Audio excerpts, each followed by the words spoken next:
Ini teman-teman udah jam 10 lebih 10 nih. Kita mulai aja ya caranya.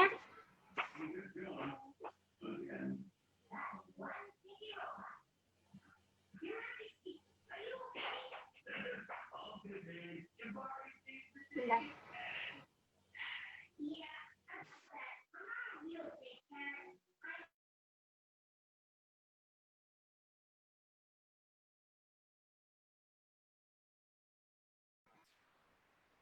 Ya, kita mulai aja ya caranya. Assalamualaikum warahmatullahi wabarakatuh. Selamat pagi semuanya teman-teman PHiter. Apa kabar?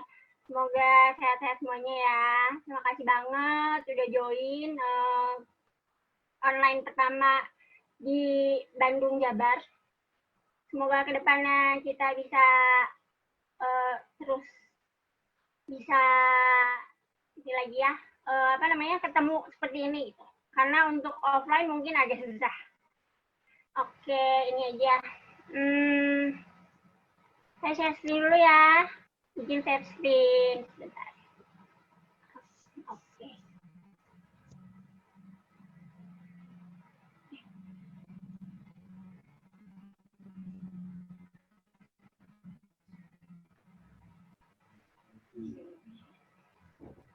Udah bisa dilihat ya teman-teman. Ini adalah online gathering Zoom Keman kita yang pertama dari HP Bandung Jabar. Ini adalah foto-foto kita. Ingat ya waktu pertama kali ada Zoom Keman kayak gini.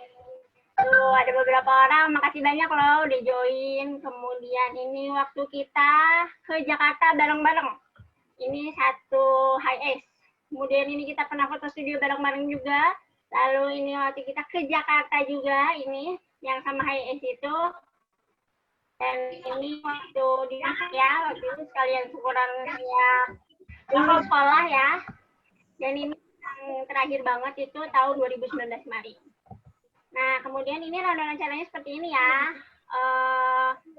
Ada sambutan wilayah nanti dari TSDV, kemudian sambutan ketua dari YHPI kita. Teman-teman harus mengenal ya, YHPI kita ini siapa sih ketuanya dan pendiri-pendirinya. Kemudian nanti ada perkenalan YHPI, kemudian sekilas YHPI, lalu ada sharing session dari Teh Arni, kemudian ada tips and trick dari Dr. Andrea yang ringan-ringan aja lah ya. Kemudian nanti ada 3 pertanyaan nih yang menarik adalah karena nanti pertanyaannya bisa di kolom chat ya, nanya apa aja. Nanti yang menarik akan ada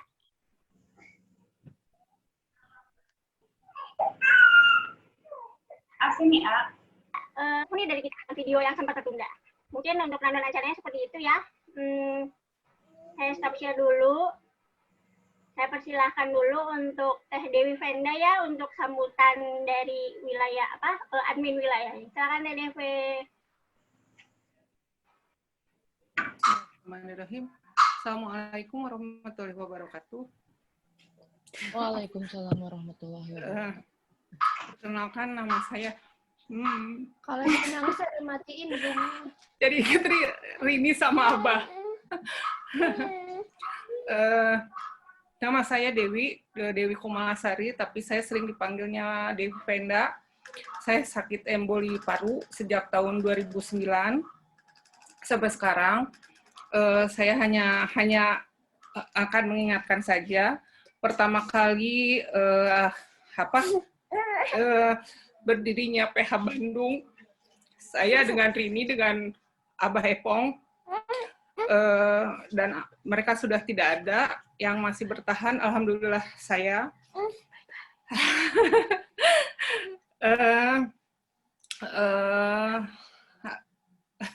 Mungkin insya Allah hidup saya kuat. Semangat.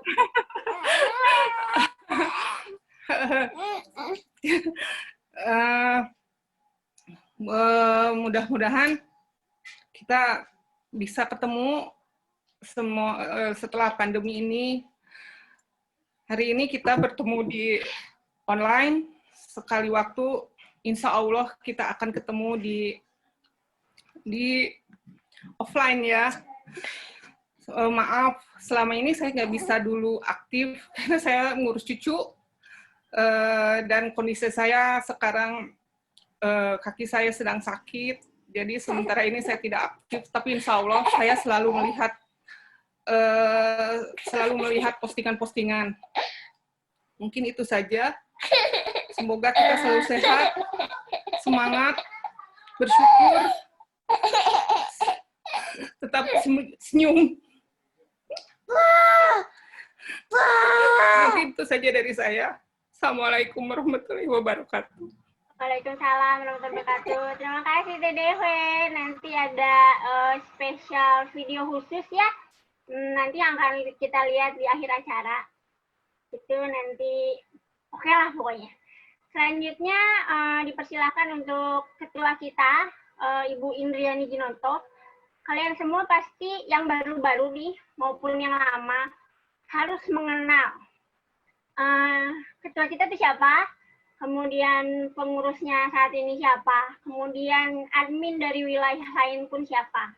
Nah, sementara itu kita dengarkan dulu ya sambutan dari Ketua IHPI Ibu Indriani Ginoto. Silahkan Bu Ketua. Terima kasih. Suaranya kedengaran? Ya, selamat pagi semua. Salam kenal dengan Indriani. Itu apa ya suaranya echo gitu. Mesti diapakan ya? Halo? Ya, gimana? Diapakan ya supaya nggak echo? Pakai handphone juga nggak? Enggak. Jauhin HP-nya Handphonenya mungkin. dijauhin aja.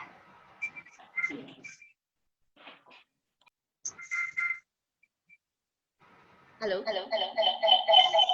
Masih sih. Ada Speakernya, layar disambung ke speakernya mungkin apa kecilin ya? Halo. speakernya. Halo, kedengeran? Ya, oke.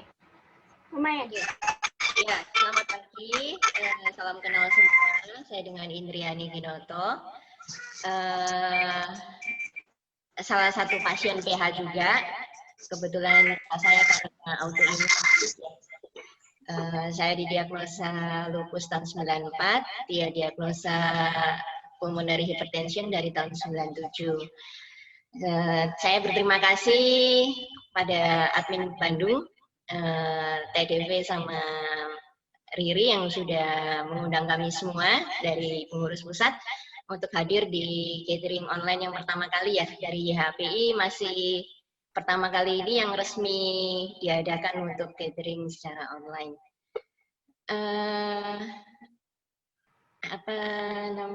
Mungkin sekilas mengenai YHPI ya. Jadi kita berdelapan waktu itu pasien awal-awal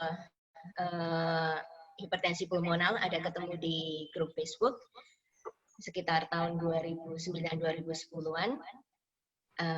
Pada saat itu akses obat masih sedikit, dengan latar belakang akses obat yang terbatas, akhirnya kita memutuskan untuk membuat yayasan supaya lebih memudahkan ya untuk memperjuangkan obat di Kemenkes dan pihak-pihak lainnya.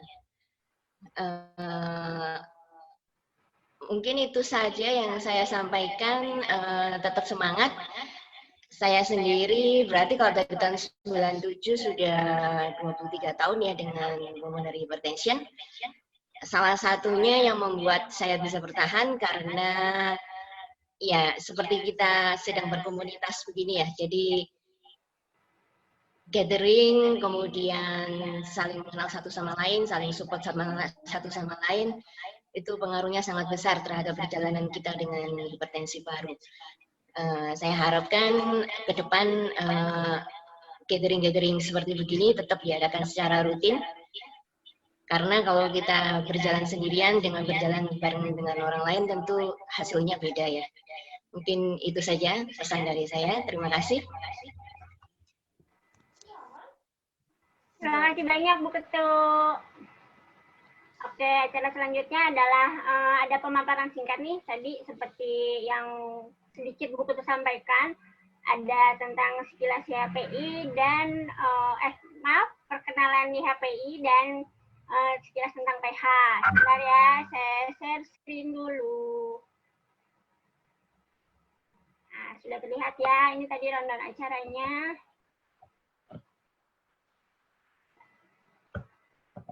Nah, ini adalah sejarah pendirian YHPI Indonesia, Yayasan Hipertensi Paru Indonesia. Jadi buku itu sudah pernah menyinggung bahwa ada beberapa pasien PH yang bertemu di pertama mungkin di rumah ya dengan kondisi PH yang sama. Ini ada Ibu Dewi Komalasari yang kita kenal sebagai Teh Dewi Venda. Nah, aslinya kita baru tahu ya namanya Dewi Komalasari, teman-teman. Kemudian ada Teh Dian Deliani. Coba Teh Dian, saya hai dong, dadah. Teman-teman bisa lihat ya, yang dadah itu Teh Dian Deliani. Kemudian ini ada Teh Hana Nurdiana. Kemudian ada Teh Hayuda M. Said. Kemudian ada Ibu Indriani Ginoto, tadi sudah memberikan sambutan. Kemudian ada Teh Rini Hamidah. Ada Teh Oktarina Dwi Putranti. Dan ada Teh Sri Dewi Rahayu. Nah, jadi mereka itu berkumpul. Kemudian atensinya bagus, lalu mereka ini kemudian ada itu ya misi visi yang sama. Jadi akhirnya pembuatan website yang kita tahu adalah website YHPI saat ini itu hipertensiparu.org ya.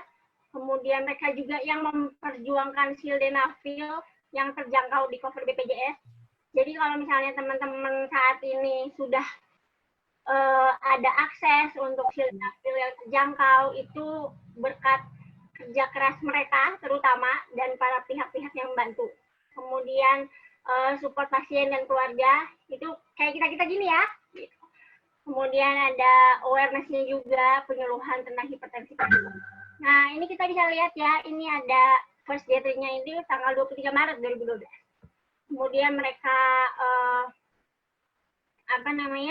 mendirikannya itu secara resmi ya hukum itu pada tanggal 24 Desember 2014. Nah, kemudian ini kita lihat ya, ini ada sekilas tentang hipertensi paru. Apa sih hipertensi paru? Bedanya apa dengan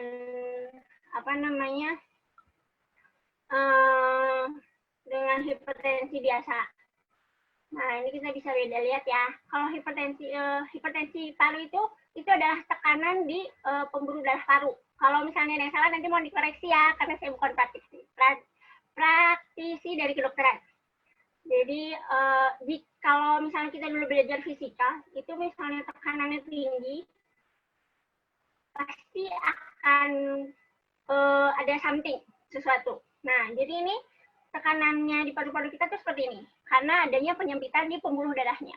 Jadi si aliran darahnya itu tidak lancar. Nah, kemudian apa bedanya sih dengan hipertensi biasa?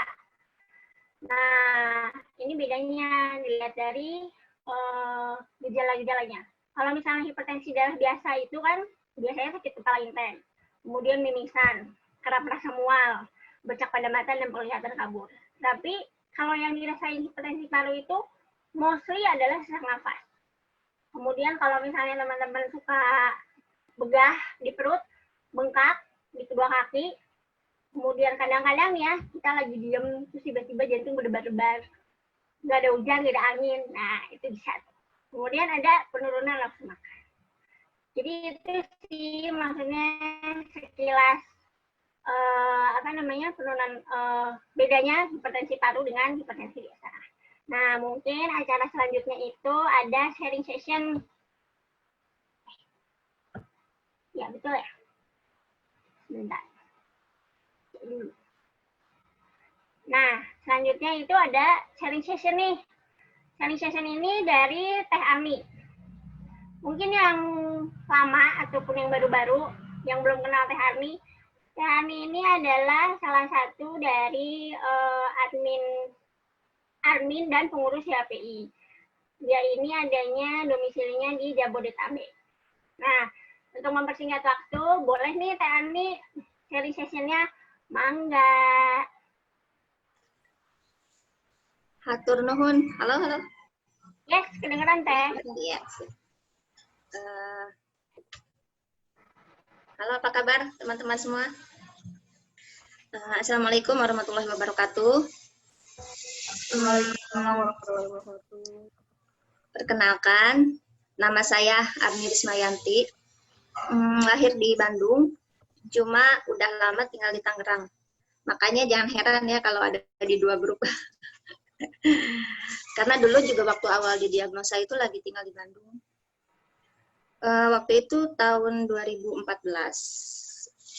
akhir tahun 2014 diagnosa PH itu. Sakit, nggak sembuh-sembuh, demam, batuk, flu, nggak sembuh-sembuh. Sembuh seminggu, kambuh lagi, terus aja udah ke dokter juga seperti itu. Karena udah saking nggak kuat kan, dada sakit, akhirnya pergi ke IGD. Dari situ baru bisa ketahuan bahwa ada hipertensi paru.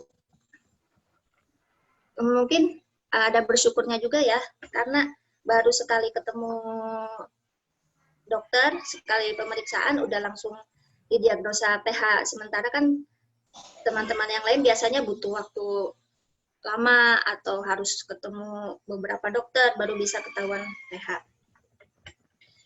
Nah, singkat cerita, karena waktu itu KTP-nya masih Tangerang kan, pindahlah lagi ke Tangerang. Tahun 2015 kalau nggak salah. Dan biasa melalui pemeriksaan dari awal dan terdamparlah di Rumah Sakit Harapan Kita Jakarta. Kenal ya IHP itu tahun nggak lama pas didiagnosa sakit dari internet, karena waktu itu googling apa itu sih hipertensi paru itu apa, kan sempat shock juga kan, wah ternyata penyakit langka gitu kan. Ketemulah grup Facebook, baru masuk HPI, ketemu teman-teman yang lain akhirnya kan. Nah, waktu tahun 2016 saya mulai gabung jadi pengurus, waktu itu menggantikan almarhumah Teh Rini ya. Teh Rini ini bisa dibilang salah satu orang yang merubah mindset saya. Karena dulu awalnya saya kan ASD PH, istilahnya PH karena penyakit jantung bawaan, yaitu ASD. Awalnya dulu dengar kata operasi itu takut, nggak mau, sebisa mungkin nggak mau operasi. Teh Rini ini salah satu orang yang merubah mindset saya bahwa jika ada kesempatan buat operasi, kenapa tidak? Sementara kan teman-teman yang lain yang justru punya kasus seperti kita itu pengen banget operasi kan, karena kesempatan hidup, kesempatan untuk sembuh itu lebih besar jika kita operasi. Nah, mulai dari situ akhirnya saya pun bertekad, ya oke, mau operasi, berjuang untuk operasi. Namun percobaan operasi pertama gagal. Mungkin karena itu ya, karena tekadnya bisa dibilang nggak sampai 100% dulu waktu operasi pertama gagal, ditambah karena kondisi juga sering drop, ada sinus juga, gagal lah operasi yang pertama. Yang rencana operasi kedua gagal juga, karena waktu itu setelah kateter ulang, flow rasionya rendah, dan itu kan sangat beresiko tinggi untuk melanjutkan operasi. Sempat putus asa karena nggak bisa operasi, cuma karena teman-teman selalu nyemangatin, akhirnya teruslah berjuang lagi untuk bisa gimana caranya supaya bisa operasi yang ketiga. Selama masih bisa ada kesempatan, kenapa enggak kan? Dengan minum obat teratur, ya mungkin pola hidupnya diperbaiki gitu kan. Akhirnya rencana operasi yang ketiga waktu itu tahun 2017, kateter yang ketiga, alhamdulillah hasilnya layak operasi.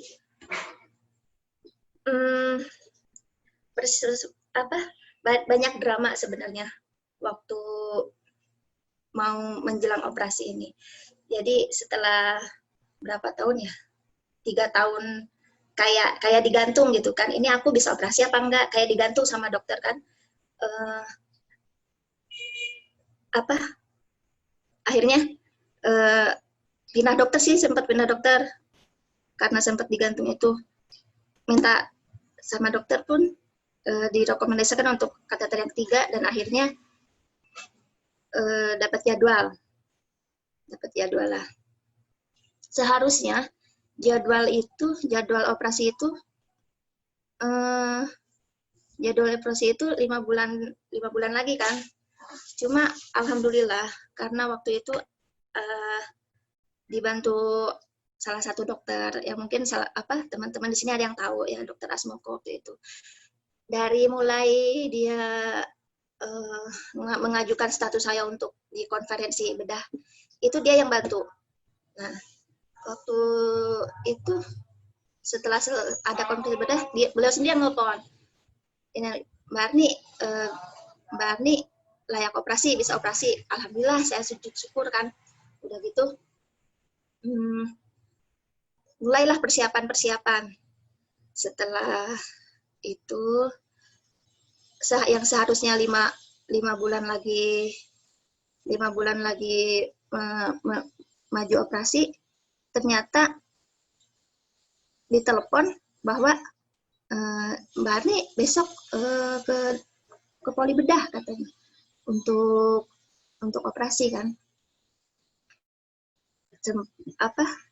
Siap nggak siap? Oke lah, prosedur menuju operasi itu saya lakukan satu persatu, dari mulai cek THT dan lain-lain. Semuanya sendiri, semuanya nggak ada yang anter. Kak, jadi sempat kaget kan pulang dari rumah sakit, setelah kontrol pulang dari rumah sakit, malah ditelepon lagi yang katanya 2 minggu lagi, ternyata besok Mbak Arni jadwal operasi. Sempat kaget lah, kok besok dok? Mau ditolak tapi gimana gitu kan, sementara ini kan udah ngotot minta operasi, tapi ketika ada kesempatan nolak kayaknya nggak ini banget gitu kan, sayang banget karena kesempatan kan nggak datang 2 kali. Jadi mau nggak mau ya disiapin aja, meskipun dalam waktu itu kondisi capek, habis mondar-mandir rumah sakit selama seminggu itu, mondar-mandir rumah sakit untuk cek ini itu sendiri, mondar-mandir sendiri, karena emang kalau apa-apa jarang ditemenin gitu kan, suami jaga anak-anak di rumah. Mungkin karena itu juga kali ya, karena menjelang operasi itu kondisi capek. Jadi waktu itu 5 Oktober 2017 selesai operasi, masuk ruang ICU. Mungkin kondisinya karena jantungnya lemah, akhirnya saya dipaksa tidur, tapi dipaksa tidur, tapi saya bangun gitu. Jadi waktu itu sempat shock juga, bangun, buka mata, tapi kok nggak bisa gerak, buka mata itu gelap, pandangan tuh, bukan gelap, kayak awan berkabut gitu, nggak bisa lihat apa-apa, cuma bisa lihat suara, cuma bisa merasakan gitu kan. Tapi menggerakkan tubuh nggak bisa, bahkan bertahap pun nggak bisa, benar-benar nggak berdaya. Itu 1 hari. Hari kedua masih seperti itu, masih diselimuti awan ketika saya bangun. Sampai beberapa hari nggak inget hari keberapa. Lalu buka mata, akhirnya bisa melihat ruangan kan, bisa melihat ruangan sekeliling. Oh ini ICU kataku. Udah gitu. Yang ditanya ke perawat pertama kali, dok, sus ini hari apa, yang pertama ditanya itu. Pengen tahu selama apa sih tidur gitu. Ternyata udah 5 hari ditidurkan, dipaksa tidur gitu kan. Jadi badannya dipaksa tidur, tapi sayanya bangun. Sempet ada sempat trauma dulu kan waktu itu karena merasakan banget ketika di kardioversi, merasakan banget yang di denyut jantung itu ngerasain banget gimana di sengat listrik, rasain semuanya ngerasain. Sempat trauma waktu itu, waktu di rehab sempat ke psikolog juga kan. Tapi alhamdulillah berangsur-angsur, mungkin dari doa teman-teman juga, doa keluarga, berangsur-angsur pulih. Dan malah nggak lama hamil anak ketiga. Lalu tanggal 26 Agustusnya tahun 2018 lahir anak ketiga, dan sampai sekarang alhamdulillah kondisi ya mungkin naik turun ya, cuma nggak seperti dulu gitu kan, alhamdulillah. Nah, jadi mungkin pesan-pesan saya bagi teman-teman khususnya yang yang PH karena penyakit jantung bawaan, jika memang masih ada kesempatan untuk bisa dikoreksi, jangan putus asa, jangan menyerah, perjuangkan terus gitu kan. Terus bagi teman-teman yang nggak operasi juga jangan hilang semangat, karena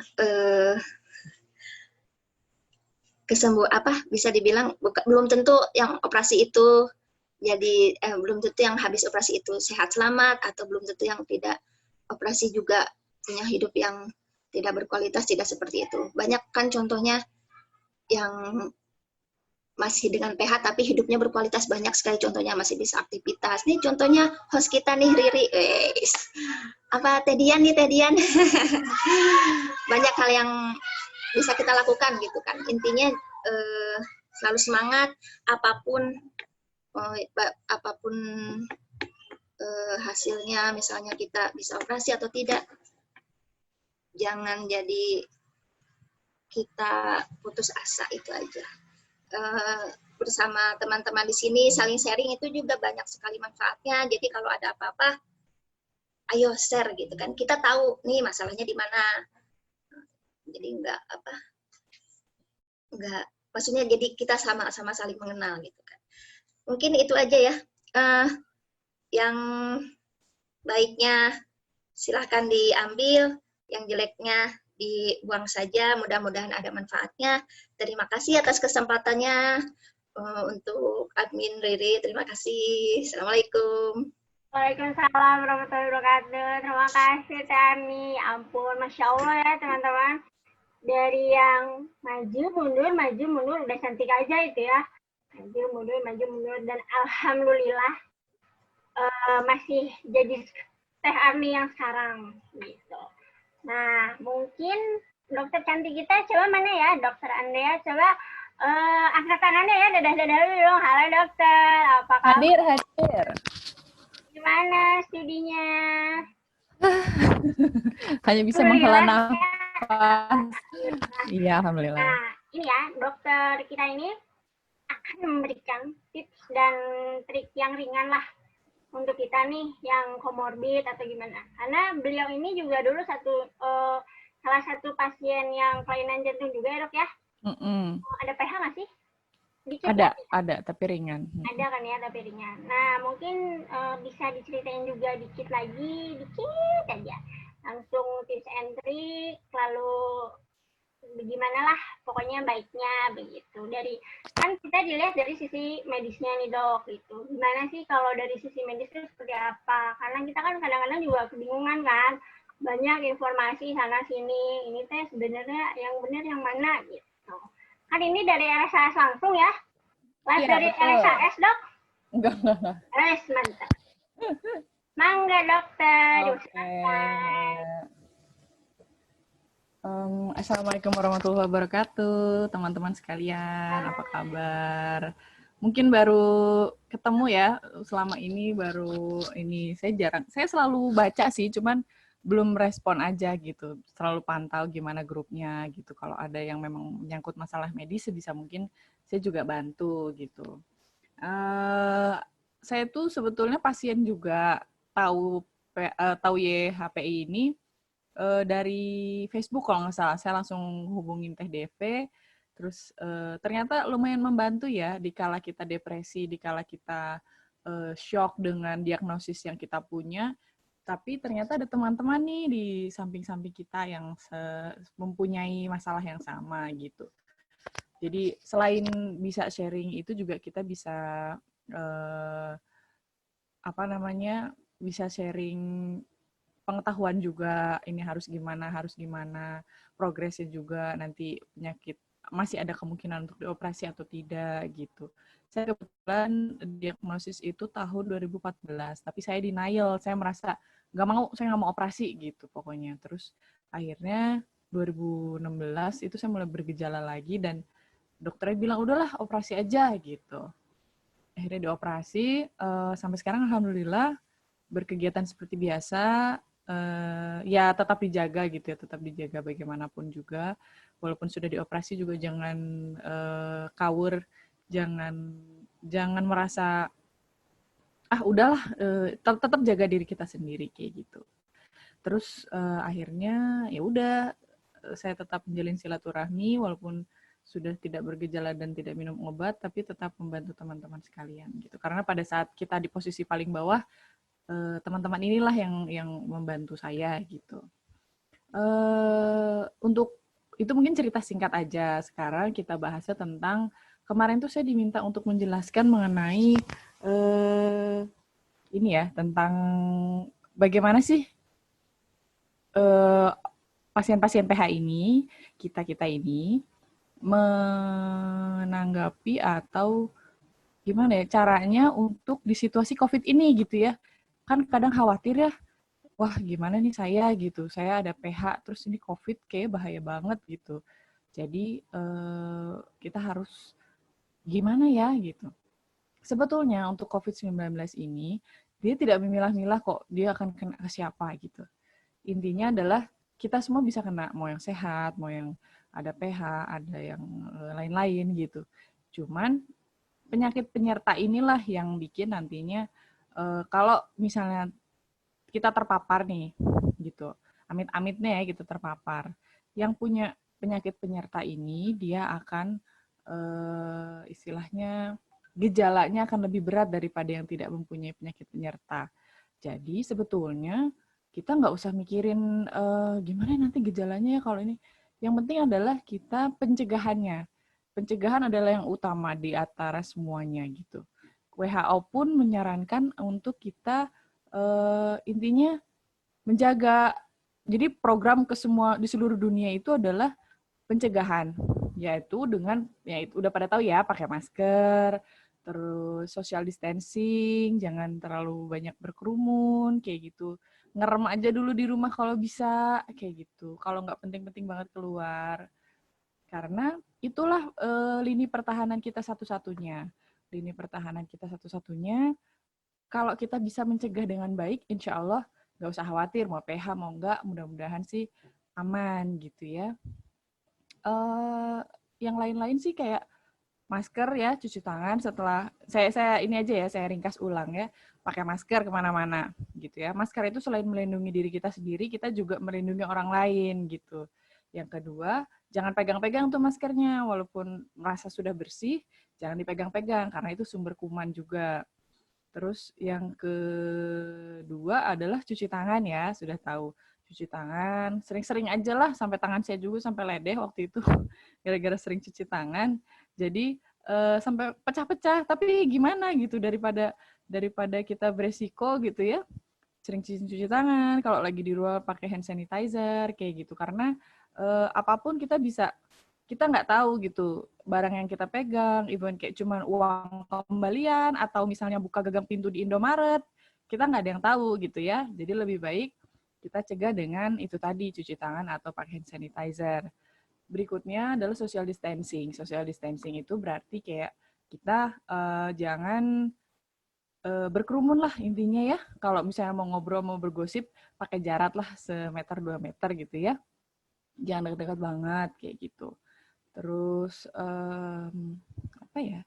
Kayak intinya itu aja sih sebenarnya yang sangat ditekankan untuk mengurangi penularan gitu, penyebaran. Karena ini kan kemarin kita udah mulai terlena nih dengan dilonggarkannya PSBB gitu. Ternyata naik lagi ya kasusnya. Sekarang mulai diperketat lagi gitu. Jangan sampai terlena seperti itu. Intinya sebelum vaksin ditemukan kita harus tetap kayak gini. Kita harus tetap kayak orang parnoan gitu. Tetap harus seperti itu. Selama vaksin belum ditemukan ya.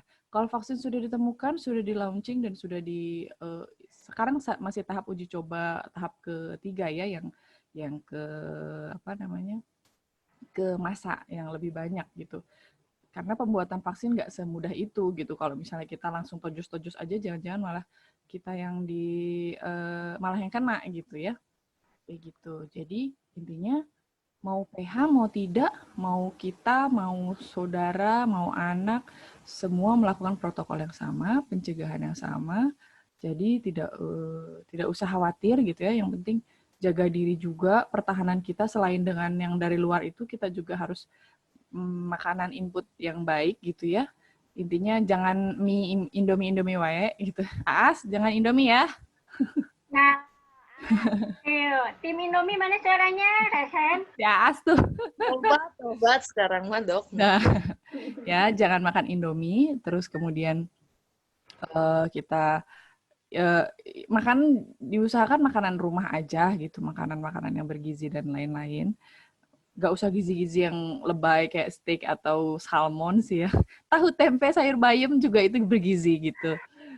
Terus kayak vitamin lah, minimal nggak usah vitamin mahal kok. Kayak vitamin C yang di apotek yang 1 gepok itu di puskesmas juga bisa. Vitamin C gitu. Vitamin C kita minum 1 kali sehari, kayak gitu cukup sih untuk ini. Banyak minum air putih juga. Udah sih jangan jajan-jajan. Ya biasa lah kayak gitu ya, nggak terlalu rumit. Intinya dari luar kita jaga, dari input dari di dalam tubuh kita juga jaga. Jangan lupa tetap beri siraman rohani. Jadi biar sel-sel di tubuh kitanya juga ikut membantu. Dan apalagi ya kayaknya cukup sih. Intinya kita tidak usah khawatir kita punya pH. Terus bagaimana dengan COVID ini gitu. Sama aja. Yang nggak PH pun bisa kena. Ketika kita drop, ketika kita kecapean, ketika kita badannya imunnya kurang, input makanan juga jelek, siapapun bisa kena gitu. Mau badannya lagi keker-kekernya atau gimana. Intinya kita badannya jangan sampai drop, jangan sampai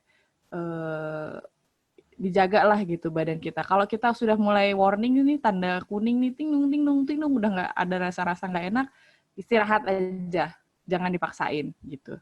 Ya, kecuali saya sebagai siswa junior harus maju Oh, terus. baik. Baik, dok. Ya, oke. Baik, Dokter Andrea. Terima kasih banyak nih untuk tips and trik ringannya ya. Ya. Jadi mengenai hal yang harus dilakukan PHiter nih. Sebetulnya sih kan intinya sama ya. Tadi pakai masker, cuci tangan dan lain sebagainya. Dok, satu nih yang mengganggu di saya ya. Kan kalau kan tidak semuanya PHiter itu mungkin diam di rumah apa gimana. Ada juga harus mereka keluar rumah, mereka bekerja apa gimana.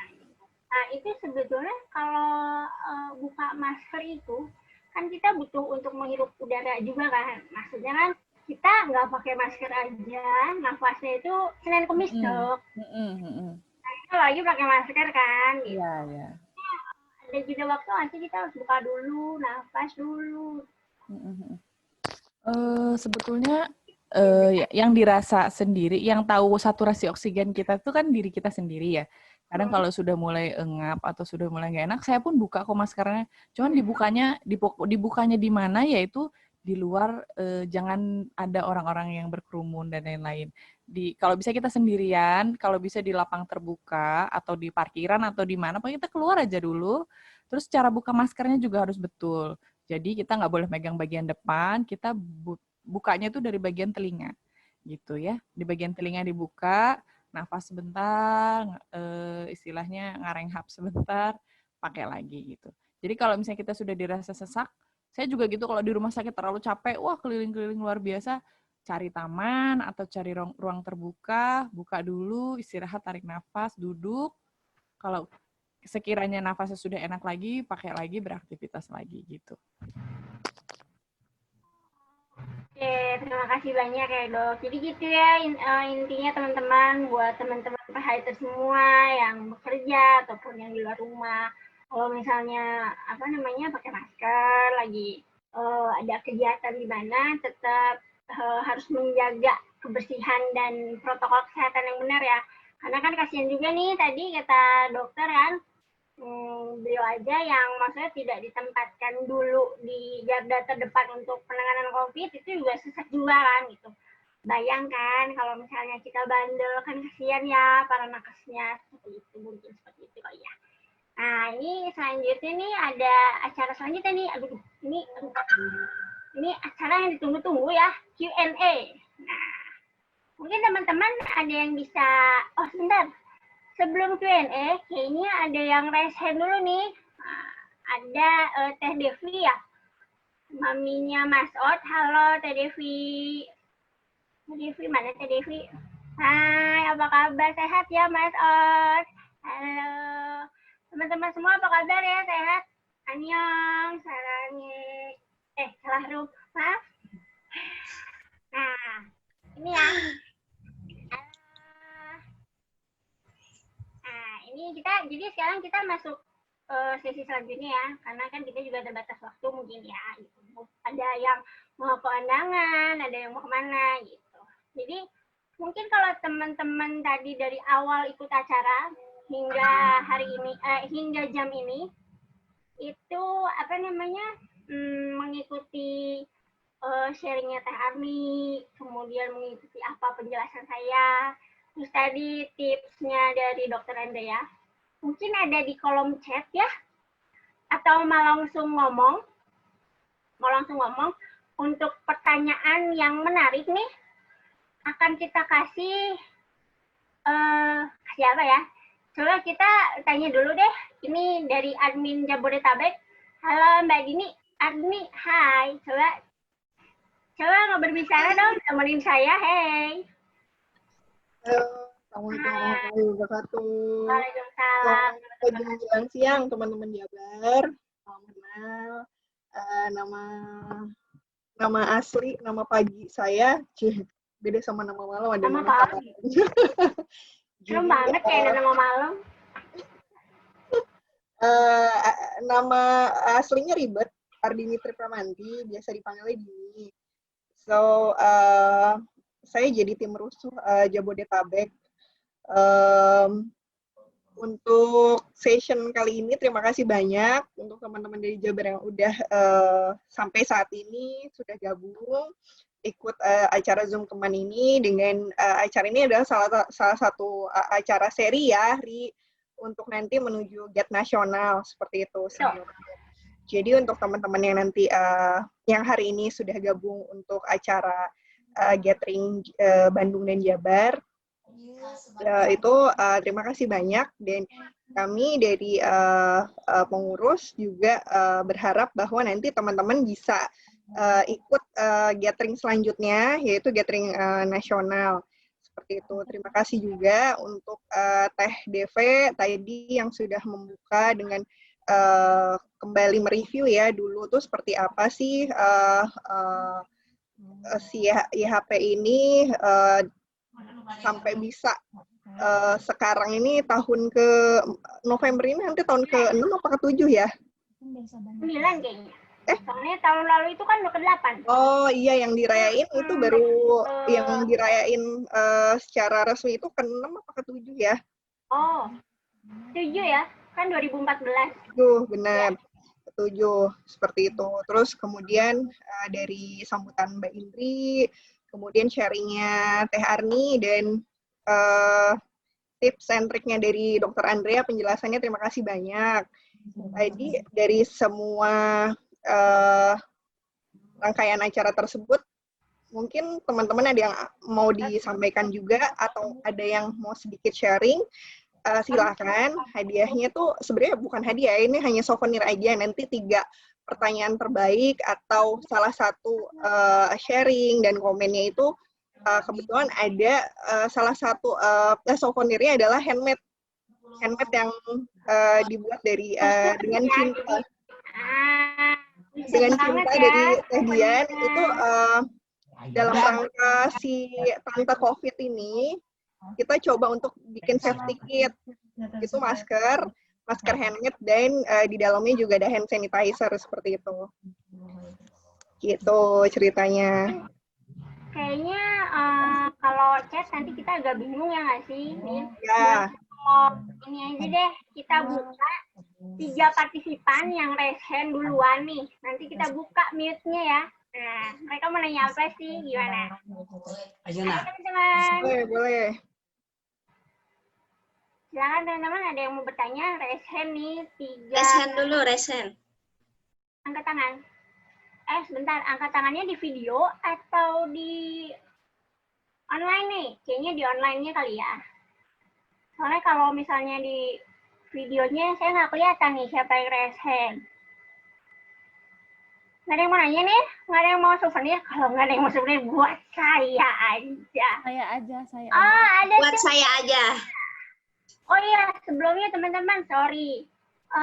Ini ya, kita itu kan ada pengutusan.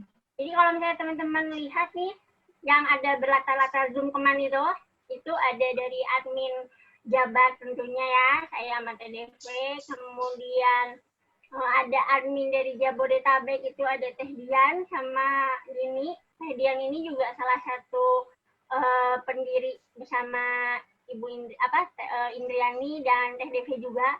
Kemudian juga ada Teh Ani juga dari Jabodetabek. Kemudian ada Dr. Noviana, sorry dok. Ada Dr. Novi juga. Nah, ini kalau yang misalnya ikut kelas 5H3B ya. Nah, itu beliau inilah yang menjawab. Kemudian ada dari admin Jawa Timur dan Jawa Tengah juga ada ya.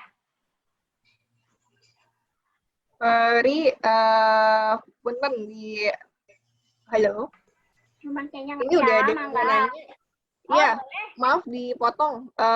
Ada Rudi ya, Rudi sama Nit. Ada 2 yang udah mau nanya. Boleh kita persilakan Rudi dulu ya. Enggak Teh Emma. Di-unmute dulu aja kali ya dari Teh Emma. Halo, Assalamualaikum. Waalaikumsalam warahmatullahi wabarakatuh. Mau nanya nih, kalau kakaknya kena PH itu, adiknya bisa kena nggak? Oke. Makasih. Ini berarti pertanyaannya ditujuinnya ke Dokter Andrea, lebih ke Dokter Andrea atau? Dokter Andrea kali ya, atau Dokter Novi kali ya, mungkin yang praktisi dokternya. Monggo Dokter Novi atau Dokter Andrea mau menjawab. Oke, tadi saya melihat ada Dokter Vina juga nih. Mana ini? Oh, itu Dokter Vina ya?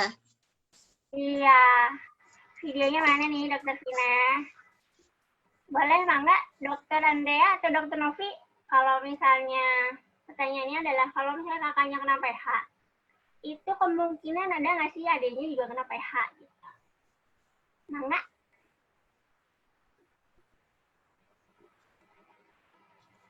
Dari siapa? Dokter Andrea kah? Dokter Andrea kali ya? Ya, halo. Oke.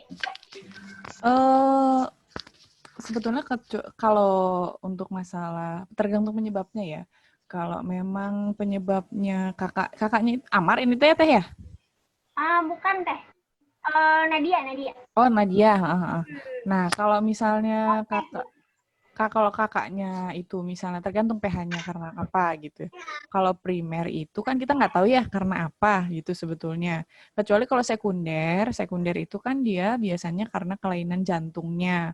Jadi ada lubang nih di dalam jantungnya biasanya. Kalau nggak ASD, VSD atau yang lainnya gitu. Nah, untuk kejadian ASD dan VSD ini memang ada beberapa persen yang diturunkan gitu. Jadi memang itu kan kelainan bawaan ya, kelainan lahir gitu. Kalau kelainan lahir itu bisa disebabkan karena yang pertama karena memang gen turunan dari orang tuanya. Yang kedua adalah bisa karena pada saat kehamilan ini terjadi infeksi nih ibunya.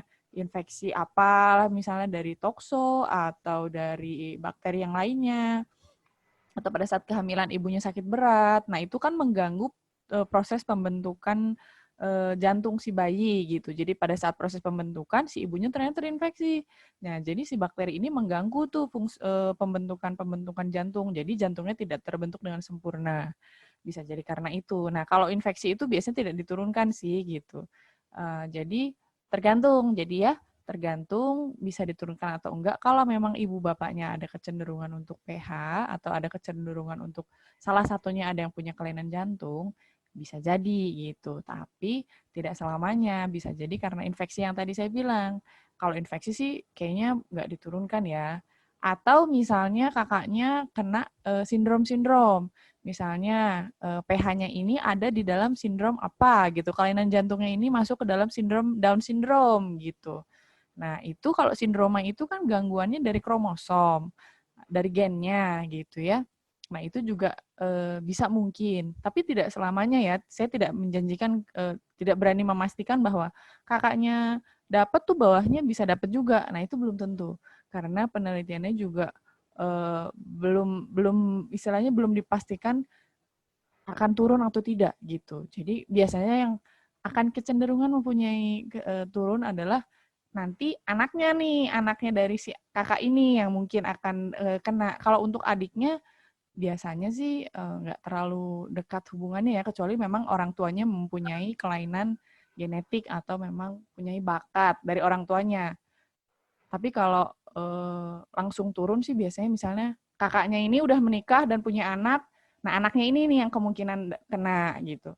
Tapi kalau dari adiknya sendiri sih, kalau adik saya rasa tergantung dari orang tuanya ya. Kalau orang tuanya bakat sih bisa jadi, tapi kalau enggak juga ada juga kan yang kakaknya itu adiknya biasa-biasa aja. Adik saya juga normal-normal aja.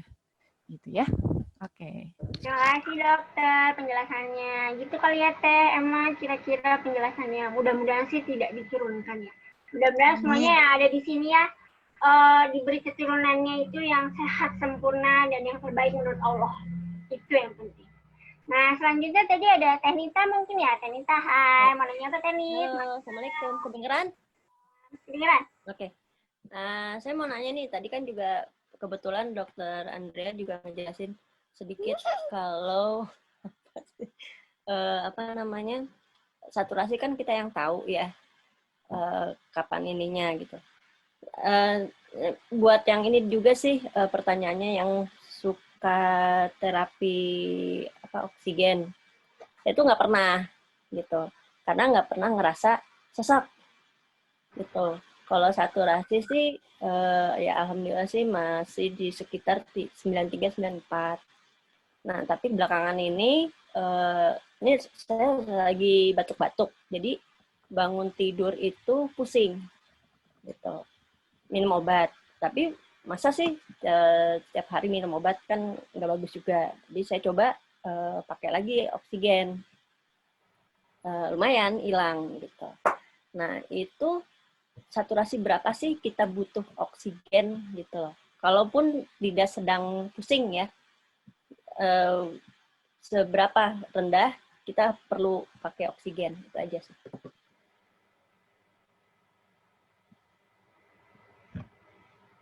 Jadi ini pertanyaannya boleh buat kalau itu sih mau dokter atau yang pengalaman biasa suka pakai oksigen gitu sehari-harinya. Soalnya aku nggak pernah gitu. Kemarin aja karena pusing jadi pakai gitu. Itu kemarin tuh sekitar 85-an baru pakai. Nah, kalau yang biasanya berapa gitu. Oke. Mungkin sebentar ya. Nah, ini mungkin mau dijawab sama dokter boleh, sama yang berpengalaman yang juga mangga. Nah, gimana nih? Dokter Andrea lagi again atau Teh Arni nih? Coba kayaknya. Boleh yang suka Gantian aja. kayaknya. Saya jawab sebentar Coba aja deh. ya sambil saya mau ngerjain. Boleh, Halo, boleh. halo. Dari Jadi kalau dari medis itu sih saturasi yang normal itu di atas ini ya 95 sampai 96. Jadi kalau di bawah itu memang disarankan pakai oksigen. Itu aja sih. Tapi kalau misalnya kita yang sudah terkompensasi, sudah terbiasa dengan saturasi di bawah itu, biasanya kita tahu nih, kita enaknya tuh di saturasi berapa, misalnya di 92 atau 93 tuh udah normal gitu. Tapi ketika di bawah itu kita mulai tapi kok nggak ini ya, tapi kita harus punya patokan gitu. Kita enaknya tuh di saturasi berapa? Setiap orang harus ingat itu. Ketika sudah di bawah itu ya pakai oksigen aja kayak gitu. Tapi kalau dari normal, manusia normal sih di 95 sampai 96 ke atas ya gitu. Nah, mungkin Teh Dian nih, itu kan tadi dari medisnya ya, seperti itu gitu. Jadi diukur untuk saturasinya dan untuk diri kita sendiri. Nah, yang mencoba itu kebanyakan kan biasanya hiker yang tangguh ya. Coba nih kita mau denger dong, Teh Dian. Semangat, Teh Dian. Ya, Assalamualaikum. Waalaikumsalam warahmatullahi wabarakatuh. Halo. Mbak, siapa Mbak Nit ya? Siapa Ya. Teteh? Iya, Oh ya, Kak. Teh Nita. Kalau aku sih sebetulnya malah lebih rendah dari itu. Jadi angka 86 itu kalau malah merasa udah enakan, baru lepas oksigen. Nah, jadi memang kayak kata Dokter Andrea yang kita ngerasain itu tubuh kita sendiri. Kalau dirasa memang udah mengganggu banget, nyeseknya udah nggak bisa ditoleransi, kita ya pakai oksigen sampai kita rasa enakan. Kalau saya sendiri saturasi terendah itu sampai pernah 38. Dan itu pun di jalanan ya, lagi ngejar bis. Allahu Akbar, Teh. Ngejar bis. Karena itu bis satu-satunya yang ke Depok. Oh, baik. Jadi 38 tuh butuh waktu yang lama kan, di kondisi kayak gitu memang harusnya langsung dapat oksigen. Tapi kalau misalnya kita jauh dari selang oksigen atau kita nggak punya cadangan oksigen kayak gitu, kita sebisa mungkin tenang, tarik nafas teratur, nafas pendek, jangan terlalu jangan stres, aduh kita nyesek dan segala macamnya, itu udah nggak membantu deh. Nah, terus tegakkan badan misalnya, lambat laun aliran oksigen akan masuk secara sedikit-sedikit, walaupun kita juga ada keterbatasan. Nah, tapi tadi angka berapa sih sebetulnya yang harus kita pakai oksigen? Ya, alarm tubuh yang kita bisa ngerasain sendiri-sendiri, karena beda-beda orang ya. Kalau saya sendiri justru 86 itu udah rada enakan. Itu 86 loh. Kalau temen yang lain mungkin 86 itu yang udah nyesek banget gitu, udah nggak bisa ngapa-ngapain. Kalau justru saya 86 udah bisa bebas. Jadi saya nggak bisa sehari-harinya tuh sampai 90 pun nggak. 86, 87 tuh udah paling top deh, udah paling banter. Dan itu pun yang udah harus duduk dulu gitu. Udah. Jadi kalau Mbak Teh Nita, kalau ini butuh nyesek dan itu udah ngeganggu, ya dipakai aja. Sedikit-sedikit asal sering mungkin. Masalahnya nggak pernah ngerasa sesek. Nah, itu. Oh gitu. Alhamdulillah itu Teh. Kalau saya nanya dokter. Oh iya. Kan pakainya gitu. Ya kalau sesek aja. Nggak Nah, pernah iya, sesek, betul. gimana ya gitu. Nggak usah dipakai, Teh, udah. Makanya Alhamdulillah ya, Teh. ada ininya gitu, ada ukuran tertentu yang sebaiknya pakai deh gitu. Iya. Mungkin tadi Teteh juga harus untuk penjagaan itu perlu punya oximeter di rumah. Ya, jadi lihat kalau misalnya ya agak turun gitu, itu bisa pakai. Kalau saya ya nggak usah pakai oximeter pun, udah ini mah udah harus pakai gitu. Oke. Jadi seperti itu. Oke, Teh Dian, terima kasih banyak. Selanjutnya, Tuh Teh Dini tuh mau cerita juga.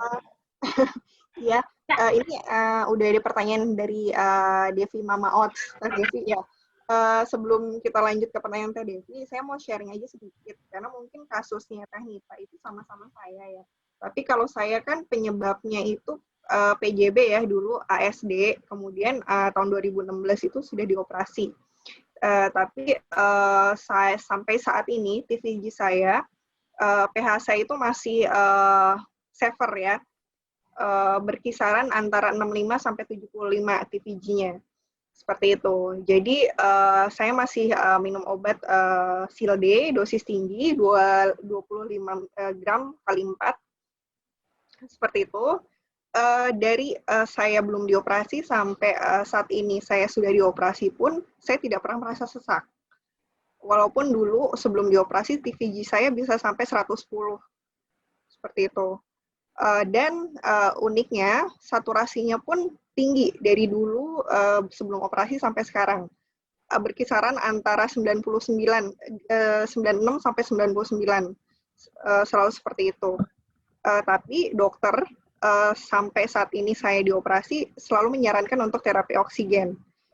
Walaupun tidak sesak, walaupun tidak bermasalah, dengan alasannya adalah diharapkan terapi oksigen ini bisa membantu dan memperbaiki si struktur paru-parunya, gitu. Jadi harapan jangka panjangnya adalah regenerasi sel dan keadaan paru-paru itu bisa diperbaiki sehingga bisa mengurangi tekanan pH, seperti itu. Jadi ada kemungkinan dokter yang minta atau memberikan advice kepada Teknita untuk melakukan terapi oksigen memiliki tujuan jangka panjangnya sama dengan dokter yang memberikan advice kepada saya.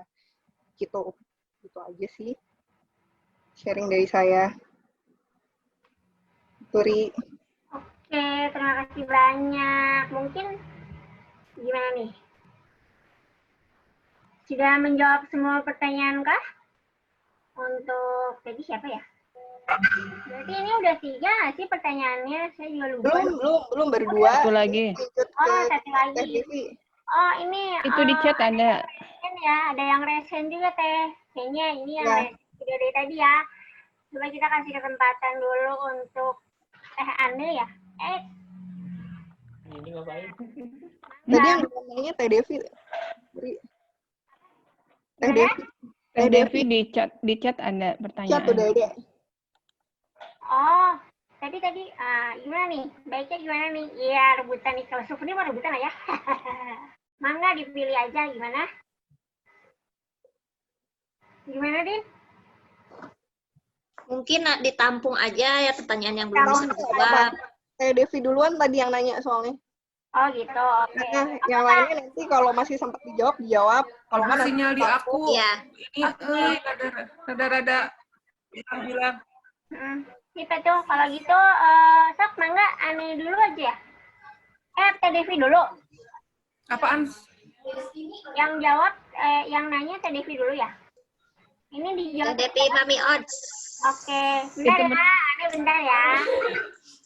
Pertanyaannya ada di chat, Tri. Aku mau nanya, anakku kos diagnosanya DORV, VSD, PH. Saat ini masih belum operasi, rutin minum obat Silde, Katopril, Furo, saturasi selalu 98. Nggak pernah ada sesak nafas, alhamdulillah Teh. Jadi nggak pernah terapi oksigen. Nah, yang mau ditanyain itu kira-kira kalau ada gejala apa ya yang harus dikhawatirkan kepada odds-nya ya. Karena alhamdulillah terlihat selalu sehat dan anaknya itu selalu ceria. Cuman bicaranya itu agak tidak lancar dan saya kadang-kadang nggak ngerti apa yang dirasakan kepada anaknya. Jelas belum ya pertanyaannya? Gimana? Ini kalau yang berhubungan dengan saturasi gini, obat-obatan begini, kayaknya pihak kedokteran ya yang menjawab, ya kan? Mangga. Mau dari dokter Ende lagi ya, kayaknya boleh ya, Dok? Hah? Coba ulangi kasusnya. Tadi saya agak sambil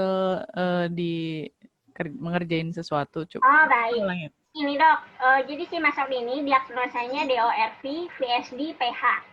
Belum operasi, tapi rutin minum obat Silde, Katopril, Furo. Saturasi itu 98. Tapi nggak pernah sesak, alhamdulillah. Nah, yang mau ditanyain itu gejala apa yang harus dikhawatirkan? Karena alhamdulillah selalu terlihat sehat dan alhamdulillah itu ceria. Tapi memang caranya nggak lancar dan kadang nggak ngerti apa yang sedang dirasakan sama anaknya Teh Devi ini. Gitu ya, mungkin kurang lebih. Umur berapa anaknya? Teh Devi, umur berapa ya, Bu? Maaf kali. 7 tahun kali ya, 7 tahunan lah. Oke, gitu. Kalau pada anak-anak memang agak sulit. 5 tahun. Oh ya. Kalau pada anak-anak memang agak sulit untuk ditentukan derajat keparahannya ya. Dia itu beda dengan dewasa. Kalau dewasa tuh kadang kita sudah bisa ekspresikan gimana kita sesaknya, gimana kita merasakan badan kita udah nggak kuat lagi gitu. Kalau anak-anak tuh kadang ya lari-lari aja gitu, mau sesak mau enggak gitu ya. Tapi kalau dari umurnya 9 tahun baru dapat info. Oke, siap. Kalau 9 tahun kayaknya sudah bisa sudah kooperatif ya untuk ditanya anak ini gimana keadaannya gitu. Menurut saya sih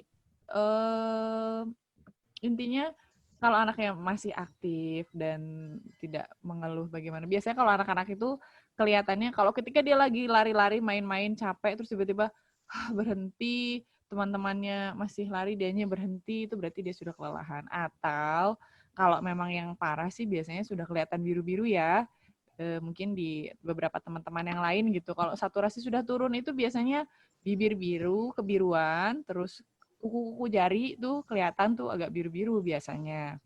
Gitu. Tapi kalau dilihat dari data yang dibacakan tadi sih saturasi masih bagus, kemudian rajin minum obat dan lain-lain sih saya rasa aman-aman aja gitu. Cuman ya harus dikhawatirkan itu ketika dia aktivitas berlebihan takutnya ngedrop gitu aja. Jadi dipantau aktivitasnya, main boleh tapi dikasih tahu karena udah 9 tahun tuh harusnya udah ngerti ya, udah umur kelas 3 SD ya. Dikasih tahu aja. Nah, kalau misalnya nanti kamu capek, jangan dipaksakan lari atau gimana, izin aja dulu atau pokoknya karena dia terbantu obat sih menurut saya ya. Karena sildenafil yang kalau rutin diminum itu memang seperti nggak kerasa apa-apa banget gitu. Apalagi untuk dengan saturasi seperti itu. Jadi tidak akan mengganggu aktivitas sehari-hari. Cuman harus dipantaunya yaitu tadi. Ketika dia misalnya lagi pelajaran olahraga kayak gitu atau lagi bermain sama temennya, main bola atau apa harus dipantau aja, dikasih tahu anaknya. Jangan terlalu capek, nggak boleh capek-capek. Kalau sesak diem apa istilahnya istirahat gitu, paling kayak gitu. Kayak kalau kondisi sekarang sih saya rasa nggak terlalu berbahaya ya, cuman harus dikasih tahu aktivitasnya yang dibatasi seperti apa gitu aja. Oke, terima kasih Dokter Anda jawabannya. Gimana untuk Mamor? Sudah inilah ya, sudah ada gambarannya harus gimana-gimana gitu. Nah, teman-teman ini berhubung waktunya kita terbatas juga ya. Intinya ini pertanyaan terakhir nih. Punten, mungkin yang udah resen atau masih ada yang pengen ditanyain sebenarnya tapi tidak sempat waktunya. Mungkin lain kali ya kita akan adakan lagi seperti ini, insya Allah. Jadi selanjutnya siapa Dit?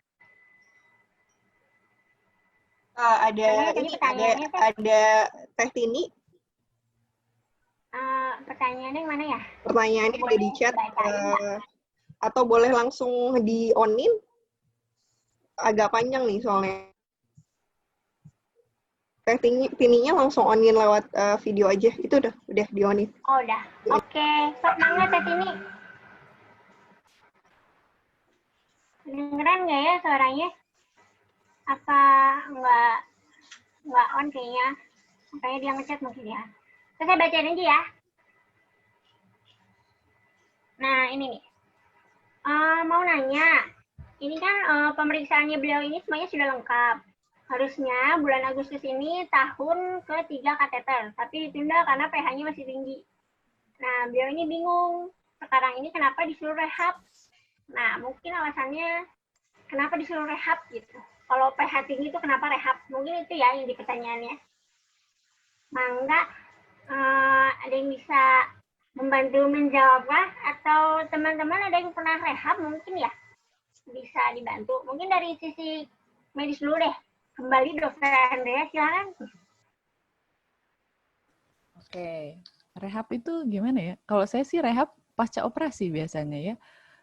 Mungkin rehab itu lebih ke fisioterapi yang mana bisa membantu badan kita untuk lebih rileks, membantu untuk bisa menurunkan pH.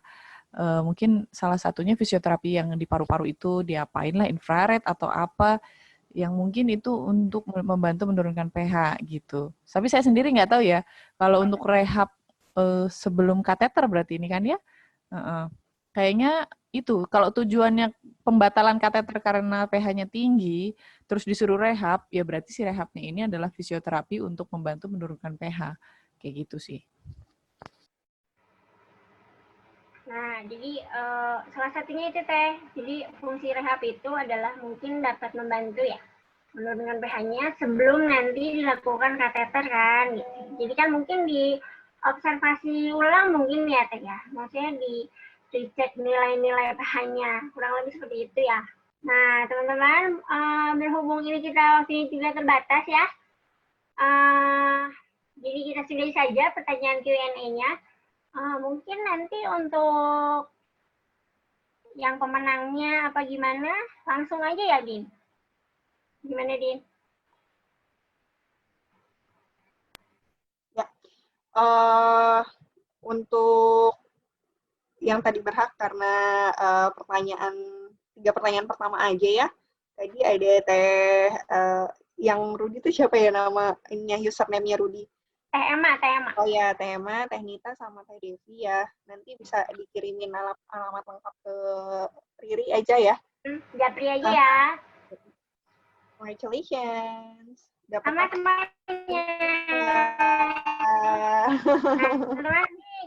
Oke. Ri, ada satu lagi sih nih, kalau boleh diakomodir ada pertanyaan dari Mei. Yang dimaksud dengan closure surgery itu apa ya? Ada mungkin Dokter Novi atau Dokter Andrea mau jawab terakhir ya, pertanyaan terakhir. Ini abis ini kita tutup. Terakhir banget ya, soalnya kita running out of time. Lagi terakhir ya, sok banget. Ya, terakhir. Ya, ini yang jawab dikasih hadiah nggak? Ya, jadi gini ya, maksudnya closure surgery itu adalah karena ini salah satu penyebab pH itu adalah lubang di jantung biasanya, ya. Jadi lubangnya ditutup. Closure itu adalah penutupan gitu. Jadi yang tadinya jantung itu terdiri dari 4 ruangan yang berbeda-beda, 4 kamar yang tidak bolong. Nah, ini ketika temboknya di tengah-tengah bolong, jadi ngaco kan kerja jantungnya gitu. Jadi ke paru-parunya juga berpengaruh. Nah, itulah yang menyebabkan paru-parunya overload cairan, pekerjaannya juga jadi lebih berat, makanya terjadi hipertensi paru gitu. Logikanya awamnya seperti itu. Kalau 4 kamar temboknya bolong, pasti yang atas-atasnya kebawa jadi bebannya terlalu berat, yaitu paru-parunya. Nah, salah satunya treatmentnya atau terapi tata laksananya dari pH ini adalah kalau pH sekunder yang dikarenakan karena penyakit jantung, lubang jantung ini, seperti saya sendiri, saya ini lubangnya gede loh. Jantung yang sekecil itu lubang saya 4 cm waktu itu. Jadi benar-benar harus dibuka, ditutup pakai kulit jantung yang paling luar. Dibikin selaput, dibikin tembok lagi tuh si jantungnya. Nah, itu yang dinamakan closure surgery. Jadi penutupan dari lubang jantung yang ada gitu. Bisa dioper, maksudnya bisa dengan cara dibelek atau bisa dengan ASO namanya, atau dengan alat-alat yang seperti payung. Jadi prosesnya seperti kateter. Jadi dadanya nggak dibelek, tapi dimasukkan dari selangkangan seperti kateter aja, seperti diket. Nanti dia ada alat untuk membuka seperti payung. Nah, si payungnya ini nanti akan ketinggalan di situ sebagai temboknya. Itu tapi ada syarat-syarat tertentu ya untuk bisa melakukan tindakan itu gitu. Kalau saya sendiri karena lubangnya besar dan payungnya nggak bisa nyantol, jadi harus dibuka gitu. Jadi harus dibelah toraks, di dadanya itu harus dibelah. Tapi sama aja sih, nggak usah takut kok, tidak menyeramkan yang dibayangkan gitu. Saya sendiri dokter yang udah lihat operasinya kayak apa, awalnya takut, tapi pas merasakan sendiri, oh ternyata tidak separah yang kita bayangkan gitu. Bahkan recovery-nya cepet juga kok, sama aja. Ya, kayak gitu. Oke, thank you banyak dokter atas semua penjelasan dari pertanyaan yang sudah teman-teman PHT tanyakan ya. Mungkin karena keterbatasan waktu ya, tadi di awal itu kita ada pemutaran video nih. Nah, mungkin bisa di-share ya videonya sekarang. Nah, setelah ini akan ada foto bersama ya teman-teman PHT semua. Mohon untuk videonya harus di-on-kan. Biar kelihatan nih wajah-wajahnya yang cantik jelita, kasep ganteng, pokoknya nama Edu nuenya. Jadi saya juga bisa mengenal kalian semua. Soalnya kalau saya nggak kenal, nanti saya nggak sayang sama kalian semua. Oke? Mangga, Teh Di, gimana? Foto dulu apa gimana? Kayaknya video dulu, Teh. Ya, mangga.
Makasih. Nah, mungkin itu ya teman-teman. Sekilas video perjalanan YHPI dan teman-teman PHiter semua, baik yang sudah mendahului kita maupun yang kita menunggu giliran saat ini, betul tidak? Nah, selanjutnya kita ada foto bersama dulu ya. Coba setelah ini acaranya foto bersama. Coba kita lihat, coba videonya di-on-kan dulu semuanya. Udah ya, udah on semua ya. Udah? Saya masih lihat ada yang off nih. Gimana? Halo. Halo, nah. Ayo on kan. PDW, Maya, Kang Syarif, Kang Bambang. Kita mau foto bersama nih, ayo. Soalnya waktunya juga udah mau zuhur ya, gitu teman-teman. Oke ya. Kang Syarif, ayo. Kang Bambang. Maya. Oke ya. Nah, sip. Oke.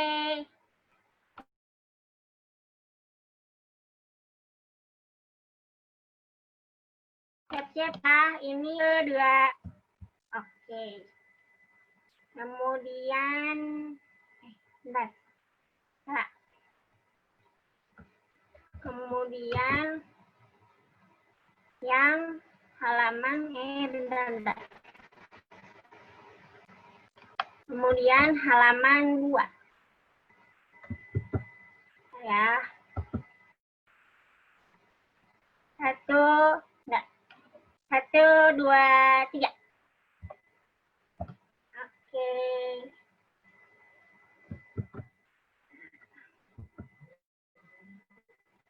Baik teman-teman, terima kasih banyak ya dengan adanya sesi foto terakhir ini. Itu menandakan bahwa acara Zoom Keman First Online Gathering Bandung Jabar ini alhamdulillah selesai dilaksanakan. Terima kasih banyak partisipasinya. Semoga lain waktu lebih banyak ya yang join lagi. Terima kasih. Gimana? Terima kasih, Riri. Sama-sama. Terima kasih semuanya. Sharing santai nanti ya. Boleh di-share juga, Punte, boleh di-share juga nomor saya nanti. Buat mau yang nanya, boleh WA ya. Boleh, ya pastilah udah tahu ya. Kita udah yakin. Makasih, dadah. Ada manusia yang terlahir sempurna. Jangan kau sesali segala yang telah terjadi. Kita pasti pernah dapatkan cobaan yang berat. Seakan hidup ini tak ada artinya lagi. Syukuri apa yang ada. Hidup adalah anugerah. Tetap jalani hidup ini, melakukan yang terbaik.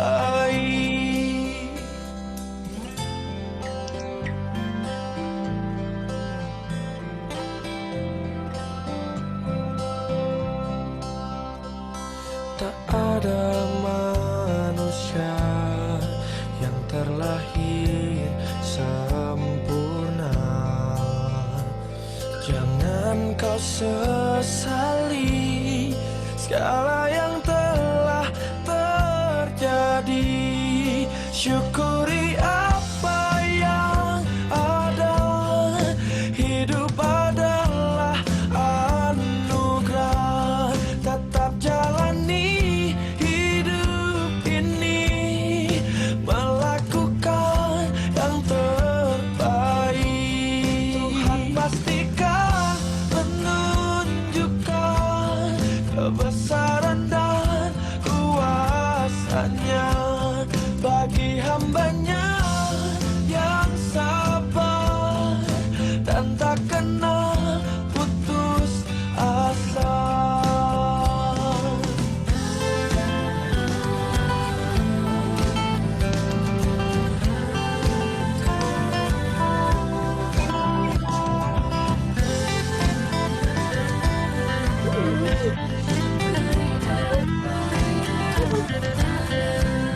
Jangan menyerah, jangan menyerah, jangan menyerah,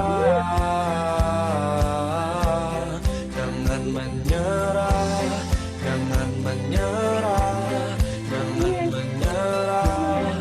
Oh, syukuri apa yang ada. Hidup adalah anugerah. Tetap jalani hidup ini, melakukan yang terbaik. Tuhan pastikan menunjukkan kebesaran dan kuasanya bagi hambanya yang sabar dan tak kenal putus asa, dan tak kenal putus asa.